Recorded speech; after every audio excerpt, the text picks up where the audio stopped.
Hello friends, welcome to Wings Competent online classes.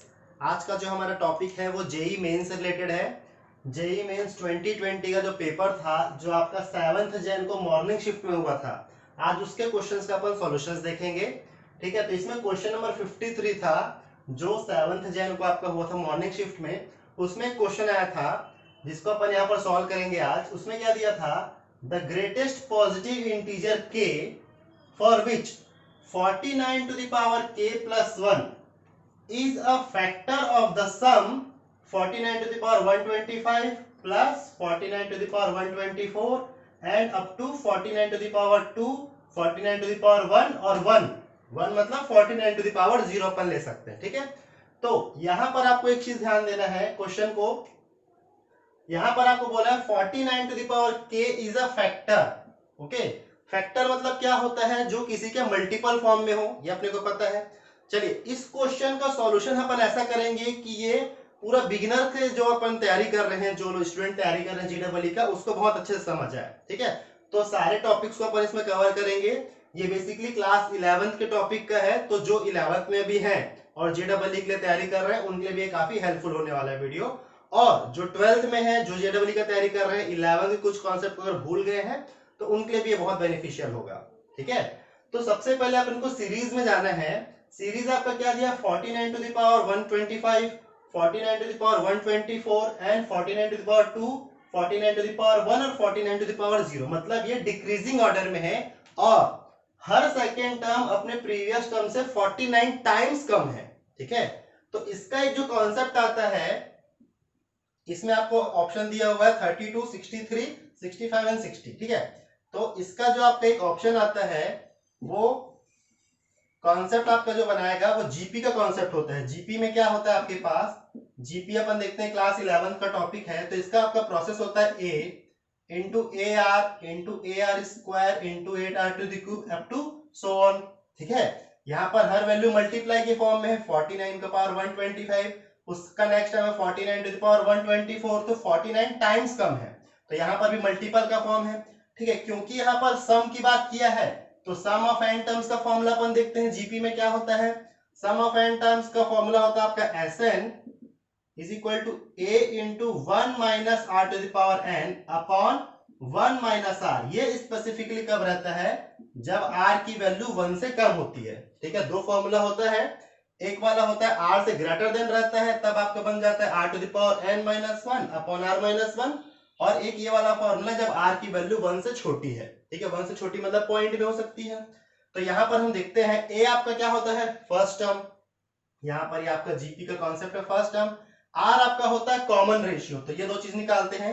इस series में first term आपका है a, that is 49 to the power 125। ठीक है, आर हम निकालते हैं T2 अपॉन T1, मतलब टर्म 2 अपॉन टर्म 1। टर्म 2 आपका है 49 to the power 124 upon 49 to the power 125, तो इसका आंसर आ जाएगा 1/49, जो 1 से छोटा है, मतलब ये वाला फॉर्मूला लगेगा। इसी फॉर्मूले में अब वैल्यू पुट करते हैं। सेकंड चीज, ए आपको मिल गया, आर आपको मिल गया। अब एन क्या है, तो एन यहां दिख रहा है 125, 124 अप टू 1 तक गया यहाँ पर, तो 1 से लेकर 125 ये हो गया एन प्लस 1, मतलब एन की वैल्यू आपकी हो जाएगी 126। ठीक है, 125, 124, 123 ऐसे करते करते 1 तक गया है, तो पूरा 1 से 125 टर्म हो गया, प्लस 1 मतलब n की वैल्यू 126। अब इसको अपने को पुट करना है, फॉर्मूला में रखेंगे।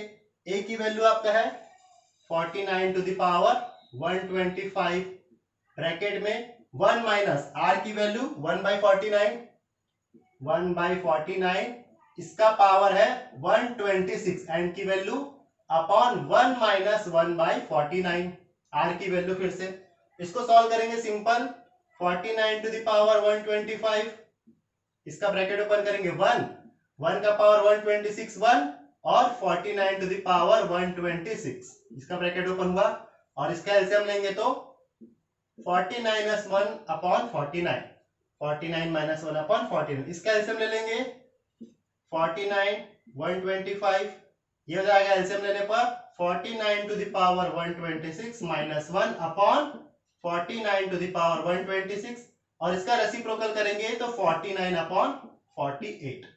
ओके, यहां तक अपॉन के अपॉन की वैल्यू रेसिप्रोकल हो जाती है। नाउ ये 1 टाइम 49 है, ये 126 टाइम 49 है, तो ये आपका आ जाएगा 49 टू द पावर 125। यहां पर आया 49 to the power 126 minus 1 upon 49 to the power 125 into 1/48।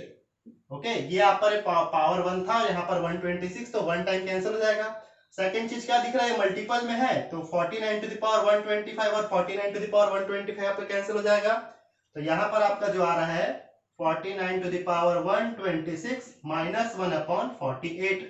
Okay, अब इसको हम क्या लिख सकते हैं, A square minus B square में अगर कन्वर्ट करें, यहां पर हम अगर इसको A square minus B square में कन्वर्ट करें तो इसको क्या लिख सकते हैं, 49 का पावर 63 का पावर 2, ठीक है, 3 टू जा 6 एंड 6 टू जा 12, ये आ गया। माइनस 1 का स्क्वायर 1 ही रहेगा और अपॉन 49 है आपका। ए स्क्वायर माइनस बी स्क्वायर क्या होता है, ए प्लस बी इंटू ए माइनस बी अपॉन 48। ठीक है, अब अपन इसके क्वेश्चन में जाएंगे कि यहां पर आपको फॉर्म कैसा दिया था, 49 to the power k plus 1, तो यहां पर ये प्लस 1 आ गया और 49 आ गया, और k की वैल्यू आपको क्या दिख रही है, 63। ठीक है, आपका क्वेश्चन था the greatest positive integer k for which, greatest की बात करें, अगर उसको अपन और ब्रेक करेंगे तो और जाते जाएंगे कि इंटीजर में, लेकिन सबसे बड़ा जो आपका आएगा, इसको कंपेयर करेंगे 49 to the power k plus 1 जो कि फैक्टर है, फैक्टर मतलब जो मल्टीपल फॉर्म में है, तो k की वैल्यू यहां कंपेयर करने से क्या आ जाएगा, 63।